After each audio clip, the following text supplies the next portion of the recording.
Hi friends, welcome to our channel. இன்றைக்கி நம்ம சேனலில் என்ன பார்க்க போகிறோன்னா, ஆலு பராத்தா வந்து எப்படி சிம்பிளான மெத்தடில் வீட்டில் இருக்க திங்ஸை வச்சு செய்யலாம் தான். வாங்க வீடியோக்குள்ளே போய் எப்படி செய்கிறதுன்னு பார்க்கலாம். 2 பெரிய உருளைக்கிழங்கு வந்து நல்லா வேக வச்சு மசிச்சு எடுத்து வச்சுக்கோங்க.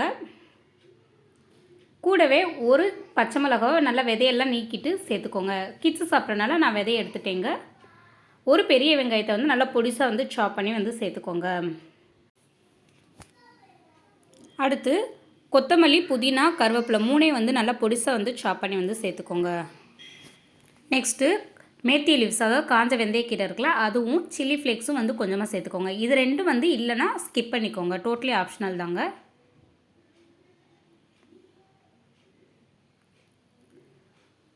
நெக்ஸ்ட்டு 1/2 ஸ்பூன் அளவுக்கு வந்து சாட் மசாலா பவுடர் வந்து சேர்த்துக்கோங்க. 1/4 டீஸ்பூன் அளவுக்கு வந்து மஞ்சத்தூள் சேர்த்துக்கோங்க.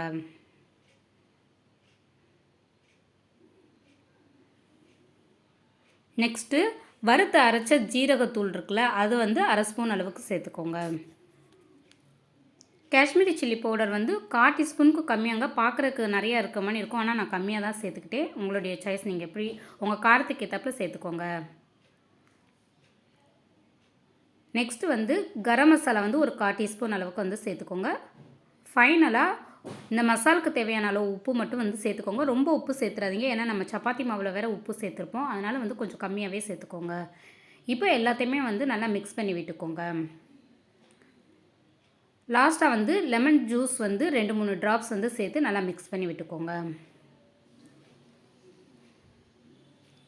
இப்போ நமக்கு ஸ்டஃபிங் வந்து சூப்பராக ரெடி ஆயிடுச்சுங்க. மாவுமே வந்து நான் ஒரு சைடு வந்து பிணைஞ்சு நல்லா வச்சுருக்கேங்க. நான் வந்து மல்டிகிரெயின் ஆட்டா தான் யூஸ் பண்ணுவேன். 15 மினிட்ஸ்க்கு முன்னாடியே வந்து நல்லா வந்து டோ வந்து ரெடி பண்ணி ஊற வச்சாச்சுங்க. இப்போ உங்களுக்கு தேவையான சைஸில் வந்து நீங்கள் வந்து மாவை வந்து பிச்சு ரோல் பண்ணி எடுத்துக்கோங்க. நான் வந்து கவுண்டர் டாப்பில் தான் வந்து சப்பாத்தி தேய்ப்பேங்க. எனக்கு இதுதான் கம்ஃபர்டபுளாக இருக்குது.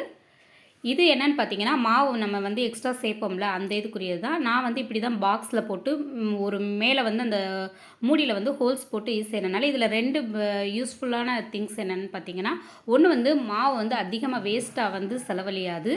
தேவையான அளவுக்கு மட்டும் ஸ்ப்ரிங்கிள் பண்ணி வந்து செய்கிற மாதிரி இருக்கும். இன்னொன்று என்னென்னா, ஒரு தட்டுலேயோ ஒரு பவுல்லையோ போட்டு யூஸ் செய்யலை. அது தேவையான மாவு யூஸ் பண்ணது போக பேலன்ஸ் மாவு அப்படியே நம்ம வந்து டஸ்ட்பினில் தான் போடுவோம். இந்த 2ஐயும் வந்து அவாய்ட் பண்ணுறதுக்கு இந்த மெத்தட் வேணால் நீங்கள் யூஸ் பண்ணி பாருங்கள். இப்போ வந்து நம்ம நல்லா சப்பாத்தியை வந்து ரோல் பண்ணி எடுத்துக்கலாம். ரொம்ப வந்து ரோல் பண்ணணும்னு அவசியம் இல்லைங்க.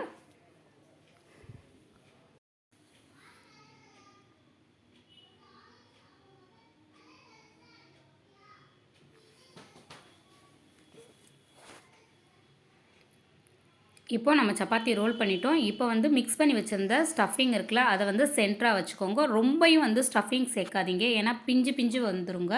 அதனால் வந்து கரெக்டான அளவு 1 ஸ்பூன் வந்து தாராளம் வந்து ஒரு சப்பாத்திக்கு. இப்போ சென்டராக வச்சு வந்து நல்லா வந்து மடித்து விட்டுக்கோங்க.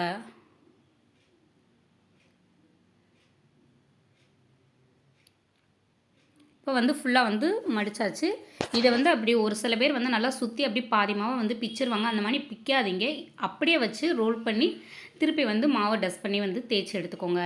பிச்சு எடுத்திங்கன்னா என்ன ஆகும்னா, ஏற்கனவே நம்ம வந்து மாவு டஸ்ட் பண்ணி வந்து செய்கிறனால இந்த மாதிரி பிக்கிற பீசஸ்லாம் திருப்பி ஒரு இதாக போடையில் அந்த மாவு வந்து ரொம்பவே ஹார்டாயிரும், வேஸ்ட்டாக போயிடும். அந்த மாதிரி செய்யாமல் அப்படியே ஒரு சப்பாத்திக்கு மாவு எடுத்திங்கன்னா அதை அப்படியே வந்து ஃபுல்லாக அதிலே ஃபினிஷ் பண்ணி முடிச்சிருங்க. இப்போ திருப்பி வந்து மாவை டஸ்ட் பண்ணிவிட்டு நம்ம நல்லா வந்து ரோல் பண்ணி எடுத்துக்கலாம்.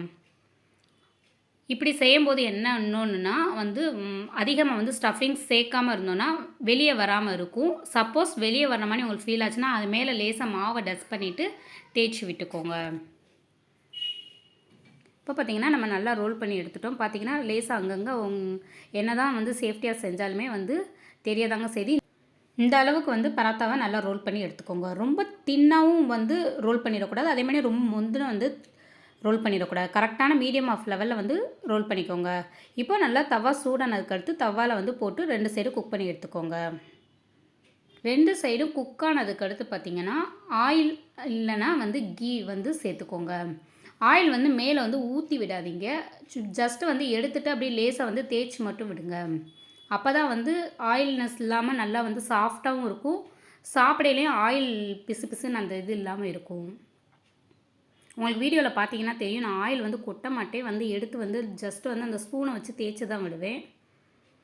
அப்படி பண்ணும்போது நமக்கு ஆயிலும் வந்து ரொம்ப கம்மியாக செலவழியும். நான் வந்து இன்றைக்கி கீ தாங்க அப்ளை பண்ணியிருக்கேன். இப்போ நல்லா 2 சைடு வந்து குக் ஆயிடுச்சு. அவ்வளோதான் ஃப்ரெண்ட்ஸ். இப்போ நமக்கு சூப்பரான ஆலு பராத்தா வந்து ரெடி ஆயிடுச்சு. இதே மாதிரி உங்கள் கிட்ஸுக்கு செஞ்சு கொடுத்து அசத்துங்க. லஞ்ச் பாக்ஸ் ரெசிபியும் கூட உங்கள் வீட்டில் கண்டிப்பாக செஞ்சு பாருங்கள். இதுக்கு கூடவே வந்து நான் பன்னீர் கிரேவியும் மைனஸ் சட்னியும் வச்சுருக்கேங்க. ஆனால் இதுக்கு பெஸ்ட்டு காம்பினேஷன் கேட்டிங்கன்னா ஊறுகாவும் தயிர் பச்சடியும் தாங்க. செம்ம டேஸ்ட்டாக இருக்கும். சிம்பிளான ரெசிபியும் கூட. இதுக்கு எதுவுமே இல்லாமல் வெறும் வாயில் சாப்பிட்னாலும் சாப்பிட்லாம்.